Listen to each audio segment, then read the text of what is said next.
আসসালামু আলাইকুম। আমরা আবারও এক্সক্লেমেটরি সেন্টেন্স থেকে অ্যাসার্টিভ সেন্টেন্স করছি, ধারাবাহিকভাবে আলোচনা চালিয়ে যাচ্ছি। আমরা এখানে বোর্ডে লিখেছি had I the wings of a bird. এর অর্থটা আমরা একটু বলি যে যদিও আমি একটা পাখি হতাম।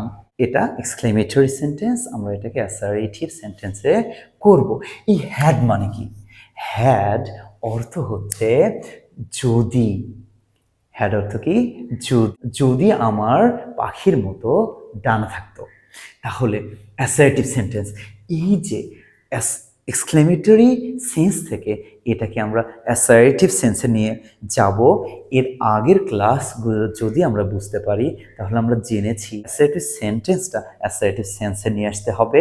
এবং অ্যাসার্টিভ সেন্টেন্সে আমরা শুরুতে সাবজেক্ট, তারপরে আমরা মেইন ভার্ব বা হেল্পিং ভার্ব বা পরের অংশগুলো আমরা বসাই। এবং এখানে আমরা দেখি যদি আমার পাখির মতো ডানা থাকতো, তো এটাকে আমরা যদি অ্যাসার্টিভ টেন্স বা এবং অ্যাসার্টিভ সেন্সে নিয়ে আসি, কি করতে পারি? আমার ইচ্ছা হয় আমার পাখির মতো ডানা থাকার, বা আমার ইচ্ছা হয় আমার পাখির মতো ডানা থাকবে, এমন কিছু।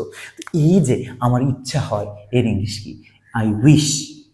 আমার ইচ্ছা হয়, আই উইশ আমার পাখির মতো ডানা থাকতো।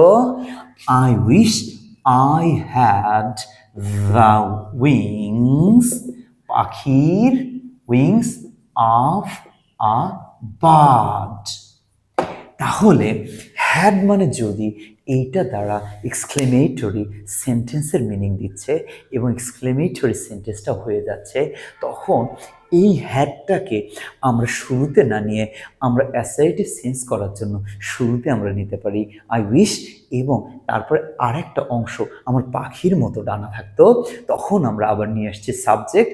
এবং যেহেতু এটা এক্সক্লেমেটরি সেন্টেন্স এবং ফার্স্ট ফর্মে, ফার্স্ট ইনডিফিনিট ফর্মে দেওয়া আছে, সেই জন্য ওই সাবজেক্ট এবং তারপরে ওই ফার্স্ট ইনডিফিনিট ফর্মটা নিয়ে আসছি। এখানে মেইন ভার্ব হ্যাড, আমার পাখির মতো ডানা থাকতো, পাখির ডানা থাকতো বা পাখির মতো ডানা থাকতো। I had the wings of a bird. তাহলে এই হ্যাডটা আমরা এখানে শুরুতে না নিয়ে আই উইশ, তারপরে আমরা সাবজেক্টটা নিয়ে ওই হ্যাড বা যদি কখনো ওয়্যার থাকে ওই ওয়্যারটা আমরা নিয়ে আসবো, আর বাকি যা আছে সেগুলো আমরা করে ফেলবো। তাহলে আমাদের এই যে হ্যাড দিয়ে শুরু করলে যে সেন্টেন্সগুলো হয়, বা ইফ দিয়ে শুরু করলে যে এক্সক্লেমেটরি সেন্টেন্সটা হয়, সেই সেন্টেন্সটাকে আমরা খুব সহজেই অ্যাসার্টিভ সেন্টেন্সে আমরা পরিণত করতে পারি। নেক্সট, একই ধরনের সেন্টেন্স কিন্তু অন্য একটা। Had I been a king অর্থ কি? যদি আমি রাজা হতাম। তাহলে কি আমার ইচ্ছা হয়? এর ইংরেজি আই উইশ। এরপরে আমরা নতুন আর একটা সেন্টেন্সের একটা গঠন করব, যোগ করে দেব। আমার ইচ্ছা হয় আই উইশ, এরপরে নতুন অংশ আই। এটা পাস্ট পারফেক্ট টেন্স। তাহলে ফার্স্ট পারফেক্ট টেন্স গঠনের নাম কি? সাবজেক্ট, নেক্সট হ্যাড, এরপরে ভার্বের ফার্স্ট পার্টিসিপল ফর্ম। এখানে আপনারা অনেকেই বলতে পারেন বিন আবার কি? বিন আবার কোথায় ভার্বের ফার্স্ট পারফেক্ট ফর্ম? আসলে এখানে মেইন ভার্ব ছিল বি বা এম ইজ আর, এর পাস্ট পারফেক্ট ফর্ম হচ্ছে বিন, সেই জন্য এখানে এসেছে এখানে বিন। তাহলে আমরা ফার্স্ট পারফেক্ট টেন্স করছি I wish I had. First perfect টেন্সে এই হ্যাড মেইন হেল্পিং ভার্ব, সেটা আমরা নিয়েছি I had. Main verb be am is are been, I wish I had been a king.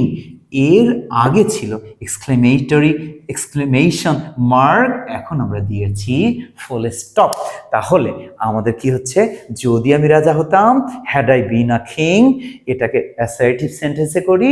আমার ইচ্ছা হয় আমার রাজা হওয়ার, I wish I had been a king.